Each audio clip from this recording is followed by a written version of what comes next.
What's your top three get a good gut health fast? So, number one, always say count the number of sources of fiber you have in a week. So start counting the types of vegetables you have, the fruit you have, nuts and seeds, herbs and spices, legumes. Count how many different types you have in 1 week and try to aim for 30. So for example, I ate this morning chia seeds was one of them. I ate an apple, and then it was walnuts. So that's already three types of fiber. Chia Mm. seeds are amazing. Actually, it's different types of fiber have different roles, so they're not all the same, but that's already three, right? And in my lunch, I think I have at least 12.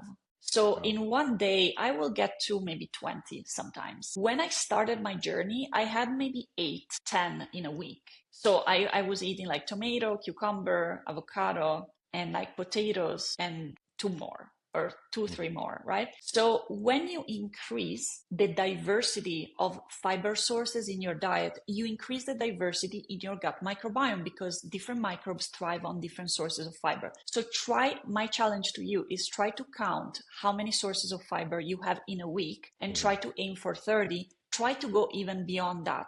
The more fiber and the more diverse type of fiber, the better it is for you. That's number one. Number two is try to incorporate fermented foods. So fermented foods have live bacteria in them, and they have a lot of compounds that the bacteria produce. So things like sauerkraut, kimchi, kefir, yogurt, but kefir has more live bacteria. Those are things that can be very beneficial for your gut microbiome, especially if you eat them on a daily basis. They can really help your gut microbiome. Number three, I would say try to limit some ultra processed foods. So try to see in your diet if you eat, for example, chips, candy, packaged foods, packaged cookies, soda. So start from your baseline. If you love them and if you drink, for example, a Coke every day, you don't have to quit it forever. But try to think maybe 2 times a week or 3 times a week. I find an alternative